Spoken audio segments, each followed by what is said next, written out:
The Conservative leader is all talk, no walk when it comes to freedom, when he handpicks his candidates who want to take away Canadians' freedoms. On this side of the House, Mr. Speaker, and in our candidates, we will always stand up for Canadians' freedoms.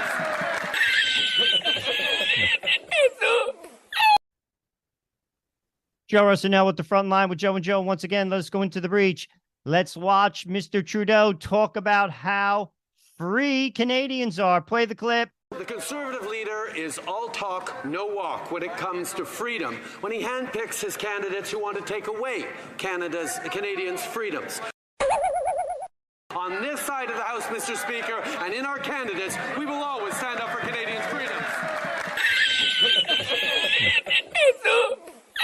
The only thing he has done is free Paul Bernardo from a maximum security penitentiary.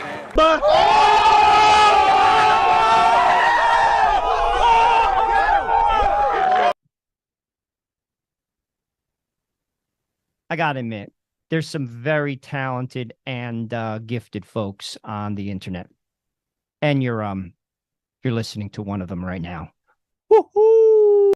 Some examples of Canadian democracy operating at the highest levels of equity and justice for all. Play the clip.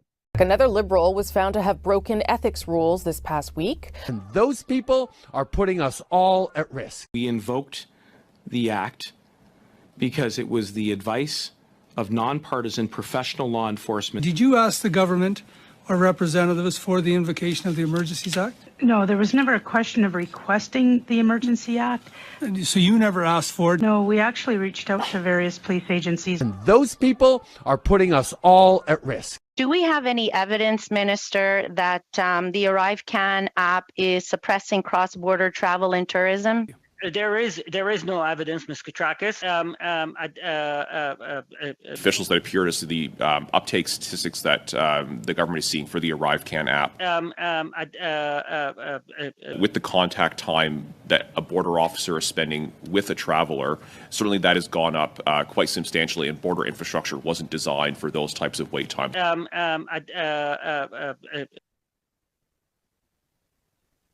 Seems to me that Canada has prescribed to the lie 'em, cheat 'em, and rob 'em model of government. Either that or too many people are smoking blonde Lebanese hash. Let's compare the price of houses inside Canada and outside the country. Play the clip.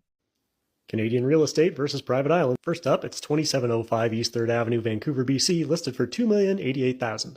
People were complaining that I've just been posting teardowns, so I thought I'd post a house you can actually live in. It's a corner lot, it's got a big yard, it's got a definite inside and outside, it's a little rough, but it still works. This is the bathroom, and what better place to have a color scheme that pays homage to our own bodily fluids. But let's take a look at what else you could buy for the same money. This is La Sistina in Laguna del Monte, Argentina. La Sistina is a villa located on an island covering 1,730 acres of land. The villa has a 2-story main house with a large kitchen and wine cellar, as well as staff housing and outbuildings for power and water. The villa can accommodate up to 18 people at once. There's also a country house on the mainland with cattle loaders if you'd like to bring your livestock and horses to the island. And all this can be yours for only $100,000 less than the house in Vancouver. So which property would you pick? Let us know in the comments. I think that's a pretty equal comparison for what you're getting for your money for Canada. I think it was spot on. You know, Trudeau's done a good job. He's helped you out. Let's vote for him again. Freedom or slavery? Choose Canada. Voices from the street. This lady's dropping truth bombs about Canadian housing. Play the clip. How do you think the government can address the housing affordability crisis in Canada? I think the government is bringing in immigrants and refugees, which I think is wonderful and great. But you know what? We don't have the infrastructure. And I'd say, put a hold and get houses built for these people. We're getting tens of thousands and hundreds of thousands of people coming in the past 5-10 years. And there's no place to live. Where are these people going to live? Trudeau keeps bringing all these people in and there's no housing. And the food banks are dry. There's nobody giving to food banks. He brings these people in and they don't have jobs. So how are they going to live without housing and without jobs to buy groceries? It's just absolutely insane. And it doesn't take a space rocket scientist to figure that out. My parents came as immigrants. My father came in 1928. Right the next day he started his job. He had a job to come to. He came from Croatia. Now these people come here. They don't have a house to come to. They don't have groceries. They don't have a job. They don't have language skills. Like even learning a language is a problem. It's so expensive. Nothing seems to be in order. There's so much chaos and disruption in this country now. It's just one thing after another. It just gets worse as every day that goes on. It's just worse and worse. And I think Trudeau, with all his immorality and all his problems, I think he has to give up.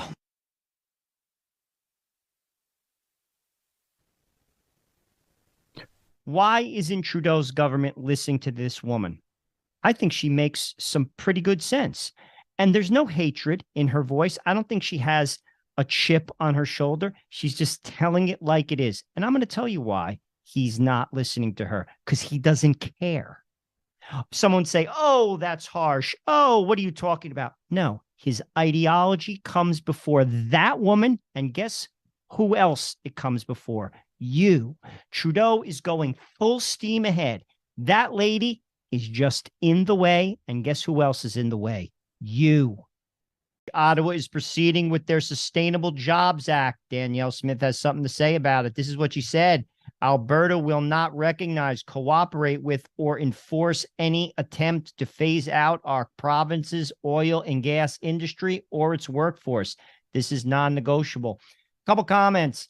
The Sustainable Jobs Act is formally called the Just Transition. There's nothing just about it. The only just aspect of that act is Justin Trudeau put it forth.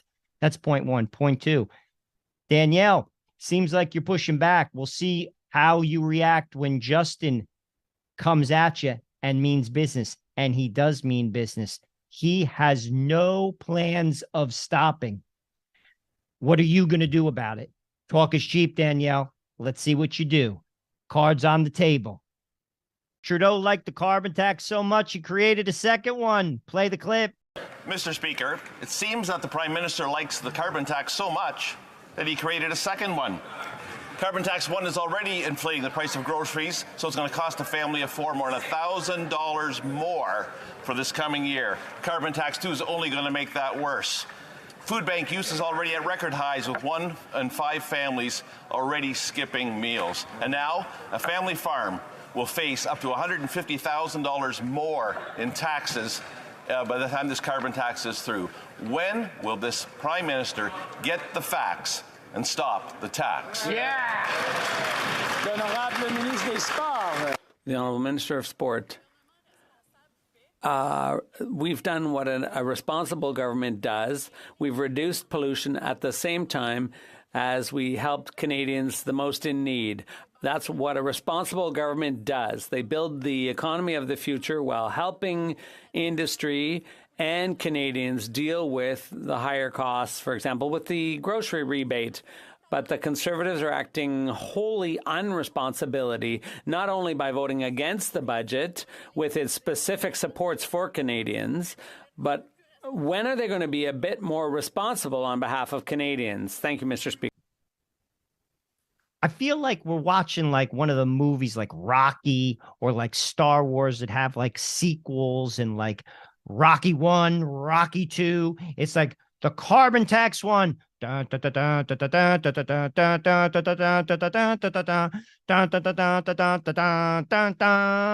a race to impoverish the Canadians.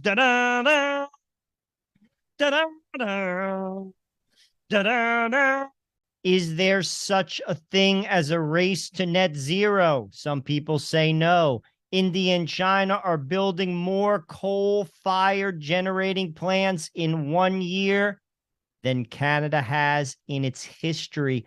This is the question. Are the elitists, i.e. the globalists, using climate alarmism to take power? The answer is an unequivocal yes. Ottawa's Volkswagen subsidy already over budget by $2.4 billion. You remember Trudeau when this deal was kind of getting hashed out? He had the hard hat on. He's in the factory. How do you go over budget by $2.4 billion?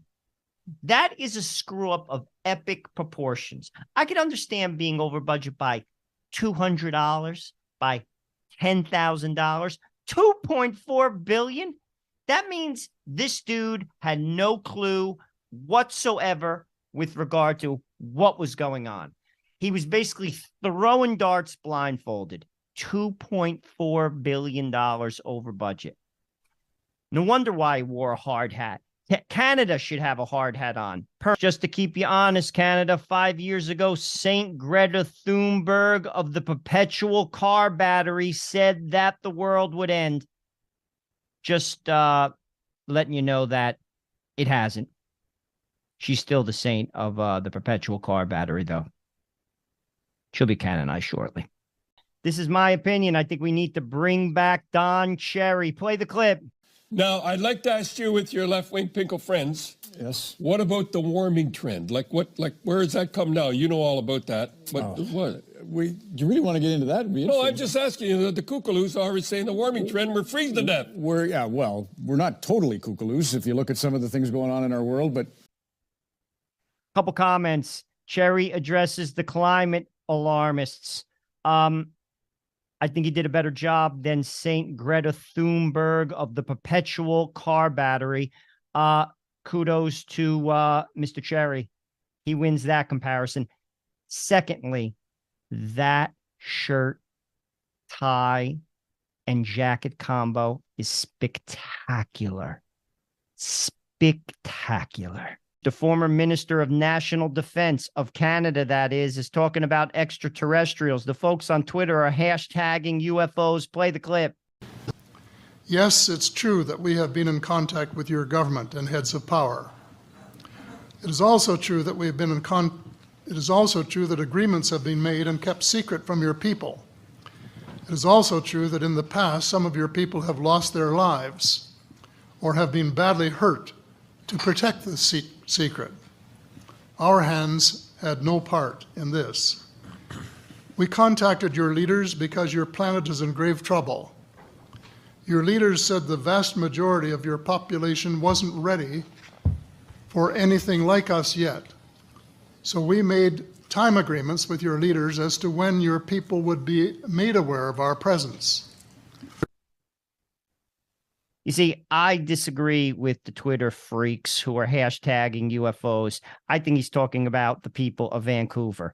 That's just me. I think they're aliens. And frankly, I think your ex-foreign minister here is smoking a little bit of that freshly pressed blonde hash. I want you to look at this picture. This is posted in Jagmeet's Twitter page, and this is the caption. As I look up at this flag, I think about all the queer and trans kids who've been denied a flag at their school or in their home. For many of you, you've been hurt, abandoned, and scared. We stand with you. We raise this flag on Parliament Hill for you. Love, Jagmeet. Do you buy that? Do you? Put your comments in the chat, please. I want to hear what you have to think. I have my own thoughts, but your thoughts are more important. Put your comments in the chat. Maxime Bernier loses in a landslide. Yes, Canada is not interested in a value vote. And I think it was the shirts that Maxine wore that put the people over the edge.